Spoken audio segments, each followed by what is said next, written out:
fluid. Our constitution as the DJ is spinning the beats of democracy. This is not your typical Republic Day speech. Think of it more like a dance party for democracy. Now, the Constitution. It's not just a bunch of legal jargon, it's the ultimate playlist of rights, responsibilities, and freedom anthems that keeps our democracy grooving. Let's kick off with the bass drop on fundamental rights. These are the beats that set the rhythm for our dance, making sure everyone gets to groove to their own tune. The right to equality, freedom of expression. These are the beats that make a dance floor inclusive and diverse. And then let's add some remixes with the amendments. They are like dance moves that keep evolving the routine. From the 42nd Amendment shuffle to the 73rd and 74th Amendment salsa. Our Constitution knows how to stay current and keep the dance interesting. Our democracy is the perfect dance partner, leading us through the twists and turns of governance.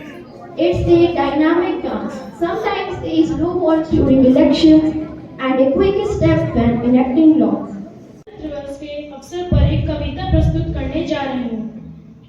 जब भारत आजाद हुआ था, आजादी का राज हुआ था, वीरों ने कुर्बानी दी थी, तब भारत आजाद हुआ था। भगत सिंह ने फांसी ली थी, भगत सिंह ने फांसी ली थी, बापू का जनाजा उठा था। इस मिट्टी की खुशबू ऐसी थी, तब खून की आंधी बहती थी। वतन का जज्बा ऐसा था, जो सबसे लड़ता जा रहा था। लड़ते लड़ते जाने गई थी, लड़ते लड़ते जाने गई थी, तब भारत आजाद हुआ था। फिरंगियों ने ये वतन छोड़ा था, इस देश के रिश्तों को तोड़ा था। फिर भारत दो भागों में बांटा था, एक हिस्सा हिंदुस्तान था, दूसरा पाकिस्तान कहलाया। सरहद नाम की रेखा खींची थी, जिसे कोई पार न कर पाया था। ना जाने कितनी माएं रोई थी, ना जाने कितने बच्चे भूखे सोए थे। हम सबने साथ रहकर एक ऐसा समय भी काटा था, वीरों ने कुर्बानी दी थी, तब भारत आजाद हुआ था। जय हिंद। तो ज्ञानी कौन है? वैसे भगवान राम भ्रम के प्रतीक है।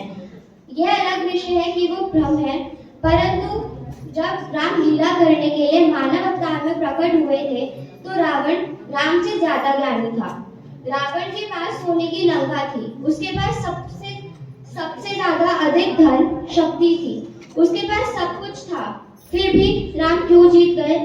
बल्कि रावण ये भी कहता था, मुझसा पंडित मुझसा जोधा और न कोई पूजा। अपने शीशों को काट काट कर मैंने शिव को पूजा है, क्योंकि राम तो इतने भले शिव भक्त भी नहीं थे। फिर भी कैसा क्या था कि राम जीत गए और रावण हार गया? वो था चरित्र। इसलिए तुलसीदास जी ने लिखा है रामचरितमानस, राम को चरित्र को मन में धारण करना। जय हिंद आदरणीय प्रधानाचार्य जी, उपस्थित सभी अध्यापक एवं अध्यापिकाएं, सभी को गणतंत्र दिवस की हार्दिक शुभकामनाएं। मेरा नाम श्रेया सिंगल है। आज जब पूरा देश राममय हो रहा है, तो इसी उपलक्ष्य पे मैं आपके सामने राम के बारे में एक कविता प्रस्तुत करना चाहती हूँ। यदि मुझसे कोई गलती हो जाए तो मैं क्षमा प्रार्थी हूँ, क्योंकि भगवान राम के बारे में कुछ कहने का मुझ में साहस नहीं। राम लिखते ही, पढ़ते ही, सुनते ही जो पहला विचार मन में आता है, उसे बांध कर रखिएगा। राम, पता है कितनी दिक्कत होगी अगर राम समझ में आ जाए। अरे राम राम तो कह लोगे, पर राम से दुख भी सह पाओगे? पहली चुनौती तो यह होगी कि मर्यादा में रहना होगा, मतलब कुछ खास नहीं, बस त्याग को गले लगाना होगा और अहंकार को छोड़ना होगा। अपने राम लला के खातिर इतना न कर पाओगे, अरे शबरी का झूठा खाओगे तभी तो पुरुषोत्तम कहलाओगे। काम क्रोध के भीतर रहकर तुमको शीतल बनना होगा, बुद्ध भी जिनके छाव में बैठे वैसा पीपल बनना होगा। ये सब कुछ और वो भी शून्य में रहकर प्यारे, तभी तो तुम समझ पाओगे कितने अद्भुत थे राम हमारे। बात वहां तक फैल गई है कि कुछ मंगल होने को है, कि भारत मतलब द्वापर से कलयुग राज में सुना है राम जी आने को हैं। बहुत भाग्यशाली हैं हम सब। वहाँ पर सब कहते हैं कि वो तो राम राज में रहते थे, हम सब के अंदर राम रहते हैं। इसका मतलब हम सब के अंदर राम का अंश छिपा है, राम हम में आते हैं रहने। या गलत? अगर सच है तो क्या कहने? फिर बताओ क्या है राम?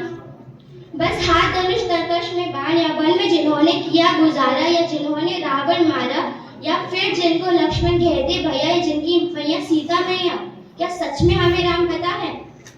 बड़े दिनों से हूँ यहाँ पर, सब देख रही हूँ। आई थी प्रभु से मिलने, उन्हें छोड़ सबसे मिली हूँ। शांति का उन्नति का प्यार का जगत, मेरा देश मेरा मुल्क मेरा ही वतन।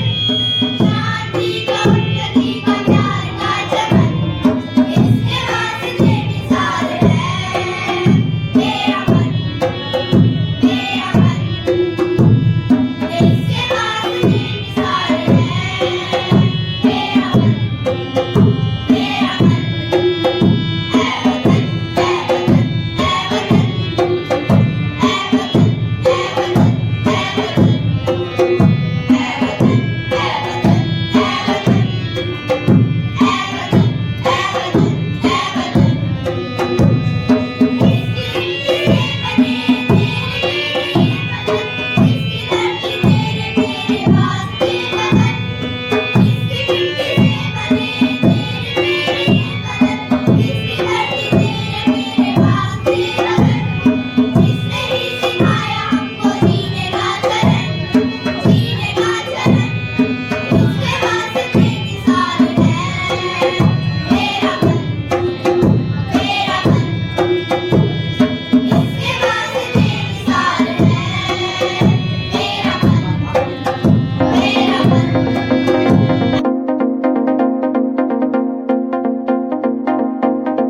आज सभी को गणतंत्र दिवस की हार्दिक शुभकामनाएं। आज इस शुभ अवसर पर मैं अपनी कविता के माध्यम से भारत की चंद्रमा पर दक्षिण ध्रुव पर विजय की गौरव गाथा सुनाना चाहता हूँ। हम हो गए कामयाब, हम हो गए कामयाब, हम हो गए चंद्रमा के साथ। आज के दिन हो रंग लाया है विश्वास, हुआ पूरा है विश्वास। आज के दिन रोवर चलेगा चारों ओर, रोवर चलेगा चारों ओर, सैंपल लेगा आसपास। आज के दिन हो रंग लाया है विश्वास, पूरा हुआ है विश्वास। आज के दिन गणतंत्र दिवस के अवसर पर मैं आप सभी के सामने एक छोटी सी कविता प्रस्तुत करना चाहती हूँ, जो कविता कुछ इस प्रकार है। देखो फिर से गणतंत्र दिवस आ गया, जो आते ही हमारे दिलो दिमाग पर छा गया। यह है हमारे देश का राष्ट्रीय त्योहार, इसीलिए तो सब करते हैं इससे प्यार। इस अवसर का हमें रहता विशेष इंतजार, क्योंकि इस दिन मिला हमें गणतंत्र का उपहार। आओ लोगों तक गणतंत्र दिवस का संदेश पहुंचाएं, लोगों को गणतंत्र दिवस का महत्व समझाएं। गणतंत्र द्वारा भारत में हुआ नया सवेरा, इससे पहले तक था देश में तानाशाही का अंधेरा। क्योंकि बिना गणतंत्र देश में आ जाती है तानाशाही, नहीं मिलता कोई अधिकार, वादे होते हैं हवा हवाई। तो आओ अब इसका और न करें इंतजार, साथ मिलकर बनाएं गणतंत्र दिवस का राष्ट्रीय त्योहार। धन्यवाद। शिव की गंगा भी पानी है, आबे जमजम भी पानी है, मुल्ला भी पिए पंडित भी पिए, जाने पानी का मतलब क्या होगा। बांट दिया इस धरती को, चांद सितारों का क्या होगा।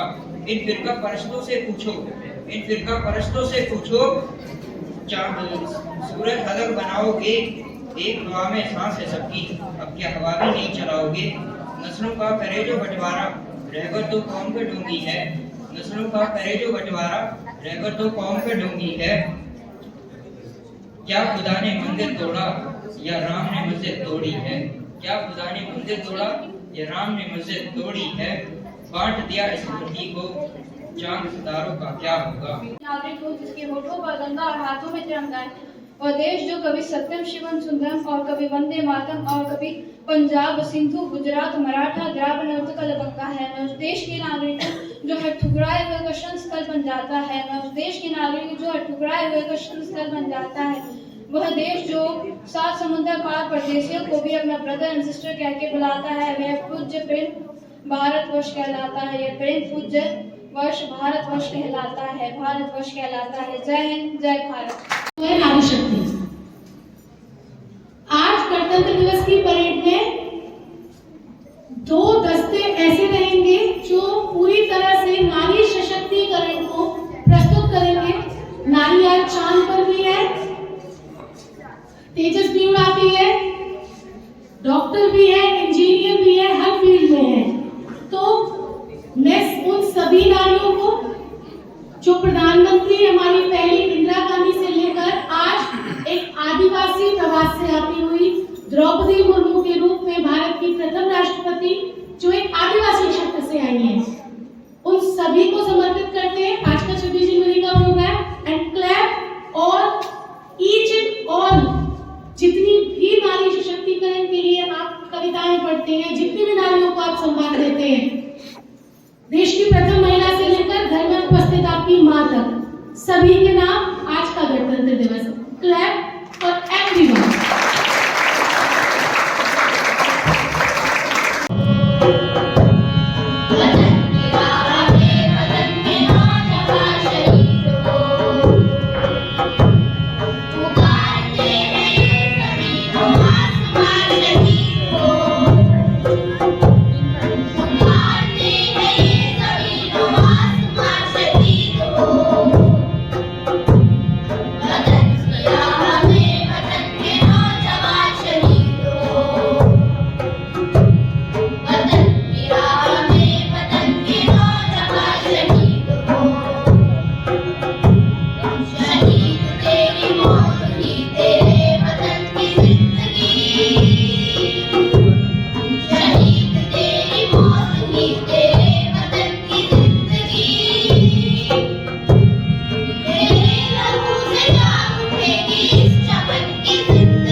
आओ यह धरती तेरी है, विमुक्त करो इसको आकर।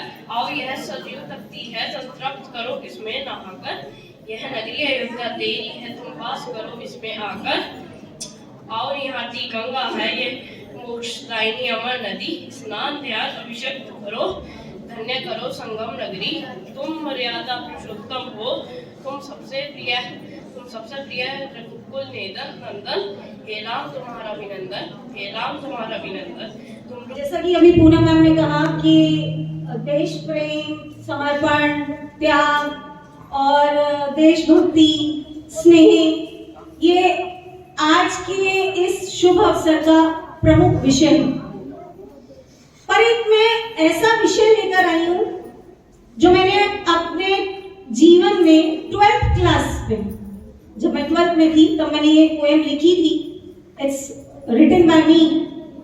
और आप लोग इसे मेरा हास्य, मेरा व्यंग समझिएगा उन भ्रष्ट नेताओं के लिए जिन्होंने अपनी राजनीति चमकाने के लिए, अपना भविष्य और अपने आने वाली कई पीढ़ियों का भविष्य चमकाने के लिए हमारे देश के भविष्य को कहीं अंधकार में डाल दिया था। मेरे हास्य में भी एक मर्म है और उस मर्म में भी एक व्यंग है। प्लीज आप सभी बड़े ध्यान से सुनिएगा और समझिएगा। आज Jai Hind, Honorable Vice Principal Ma'am, all my respected teachers and my dear students. First of all, I wish you all a very happy Republic Day. I am feeling honored to speak on this beautiful occasion. मतलब बहुत अच्छा सा महसूस होता है कि मैं आप सबके साथ अपनी फीलिंग्स को शेयर कर पाती हूँ। और आज मैं आप सबके सामने परितंत्र भारत से लेकर स्वतंत्र भारत और स्वतंत्र भारत के साथ साथ वर्तमान भारत से अवगत कराना चाहूंगी। मुझे इतिहास की उस स्वर्णिम घटना याद आ रही है जब हर भारतीय अपने हाथों में आजादी की मशाल लिए हुए है और उनके अधरों पर केवल एक ही नारा गूंज रहा है, भारत माता की जय। उनके अधरों पर केवल एक ही नारा गूंज रहा है, भारत माता की जय। फिर अचानक से गोलियों की आवाज गूंजती है और सीने पर गोलियां खाते हुए लहूलुहान देशभक्त भूमि पर गिर पड़ते हैं, परंतु कोई आह नहीं, कोई पश्चाताप नहीं दिख रहा है। तो बस एक अलौकिक तेज, और उस तेज में यह अटल विश्वास कि हमारा भारत अवश्य स्वतंत्र होगा। और 15 अगस्त 1947 को यह विश्वास प्रतिफलित भी हुआ, क्योंकि यह देश महापुरुषों का है, यह देश गुणी विद्वानों का, यह देश साधकों संतों का, यह देश वीर बलवानों का, यह देश वीर बलवानों का। गुणीजनों और महापुरुषों की उपस्थिति में इस देश की स्वतंत्रता तब तक अधूरी रहती जब तक कि इसका संविधान न रचा जाता। अतः राष्ट्र निर्माताओं की आधीनता में 26 जनवरी 1950 को भारत का अद्वितीय संविधान लागू किया गया। लेकिन अभी भी यह बात मन में शेष थी कि भारत की गौरव गाथा बार बार दोहरानी है, प्यारा भारत देश हमारा, हम सब हिंदू। गणतंत्र दिवस की आप सबको हार्दिक शुभकामनाएं। जैसे कि आप सब जानते हैं कि भगत सिंह का हमारे देश को आजादी दिलाने में बहुत अहम भूमिका थी। उनका जन्म 27 सितंबर 1960 में हुआ था। वो केवल 23 साल की उम्र में ही देश के वजह से वीरगति को प्राप्त हो गई। तो ब्रिटिश सरकार थी जिन्होंने बोला था कि इनको फांसी की